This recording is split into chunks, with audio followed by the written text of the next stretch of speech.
সর্বনাশা বৈশা বিল গো, ও বৈশা কত পদ্ম ফুটাইছো প্রাণের বৈশা বিল রে, বৈশা বিল আইসা পড়ছি রে। হ্যালো শ্রীবর্দী শেপুরবাসী, তো আজকে চলে এসেছি বৈশাবিলে, যেটা বর্তমানে সবাই অবগত আছে পদ্মবিল নামে। মেবি 2021 সাল থেকে এই বিলটাকে সবাই ভালোভাবে চিনে, কারণ এর আগে বেশ ভাইরাল ছিল না বা জনপ্রিয় ছিল না, কিন্তু 2021 সালের পর থেকে যখন এই বিলটায় খুব বেশি করে পদ্ম ফুল ফোটা শুরু করলো, তখন সামাজিক যোগাযোগ মাধ্যমে, বিশেষ করে শেরপুরের শ্রীবর্দীর যত যোগাযোগ মাধ্যম আছে গ্রুপগুলোতে, এগুলোতে খুব ভালোভাবে ছড়িয়ে পড়ে। তো সেই সুবাদে এবছরও পদ্মর সিজনটা চলে এসেছে, কারণ এবছর হালকা বর্ষা হয়েছে এইদিকে, কিন্তু পুরোপুরি বর্ষা হয় নাই। কারণ আমাদের শেরপুর জেলায় এবার বৃষ্টিপাতের পরিমাণ অনেক কম, তাই এবার দেখতে পাচ্ছেন পানি নাই বললেই চলে। তো যতটুকু ছিল তার ভিতরেও কিছু পদ্ম ফুটেছে।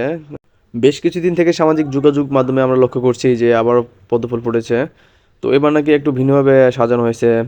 তো আমরা চলে আসলাম আজকে একটু ঘুরতে, যেহেতু আমাদের পাশের এলাকা এটা। তো এখানে যারা স্থানীয়রা আছে তারা আপনার খুব ভালো একটা ব্যবস্থা করেছে, সেটা হচ্ছে নৌকা দিয়ে আপনার এটা ঘুরে দেখানো। যদিও তাদের একটা পারিশ্রমিক দিতে হয়, কেননা তারা একটা ডেকোরেশনের কাজও করেছে, এখানে বসার মতো জায়গা করে দিয়েছে, এখানে বসে আপনারা ছবি তুলতে পারবেন, উপভোগ করতে পারবেন এই সুন্দর প্রকৃতিটাকে। দেখতে পাচ্ছেন এবার পদ্ম ফুল অনেক কম, যদিও কম, তবুও অনেকগুলো ফুটছে। তো আমাদের সবচেয়ে বাজে একটা দিক হচ্ছে, সেটা হচ্ছে যারা আসে দর্শনার্থীরা তারা অনেক ফুল নষ্ট করে ফেলে, অনেক ফুল ছিঁড়ে বাসায় নিয়ে যায়। এগুলোর কারণে হয়তো আরো কম দেখা যাচ্ছে এবার পদ্ম ফুল। না দিল না, দিল মন নিল না, এত যে নিঠুর বন্ধু জানা ছিল না গো, এত যে নিঠুর বন্ধু জানা ছিল না। রঙে ভাঙলা নৌকা বাইতে আইলাম গাঙ্গে, ছিলাম শিশু ছিলাম ভালা, না ছিল সংসারের জ্বালা, সদাই থাকিতাম মায়ের সঙ্গে।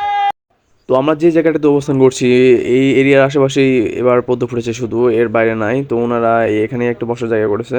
তো আপনাদেরকে আবারও দেখিয়ে দিচ্ছি, এবার খুবই খুবই কম পদ্ম ফুল ফুটেছে।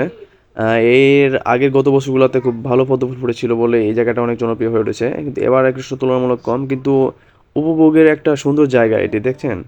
আপনাদেরকে এই মুহূর্তে খুব সুন্দর একটা দৃশ্য দেখাতে যাচ্ছি আমরা, কারণ এরকম দৃশ্য হয়তো আপনি কোথাও এই সময়ে আমাদের শ্রীপুর দেশের পরে কোথাও পাবেন না। কারণ এখন সূর্য অস্ত যাচ্ছে, এই সানসেটের সময় আমাদেরকে যে একটা প্রশান্তি দিয়েছে এই গোধূলিটা, মানে ভাষায় প্রকাশ করা যাচ্ছে না, এমন অবস্থা। তো কুয়াকাটার ফিল পেয়ে গেছি আমরা। তো সম্পূর্ণ বিল ঘোরা শেষ করে আমরা এখন বাসার দিকে রওনা হব। তো আপনারা যারা এখনও দেখেন নাই পদ্ম বিল, তো আপনারা চলে আসতে পারেন, ঘুরে দেখতে পারেন। এবার পদ্ম ফুল যদিও কম ফুটেছে, তবুও একটা উপভোগের জায়গা। তো ধন্যবাদ সবাই, ভালো থাকবেন। আসসালামু আলাইকুম।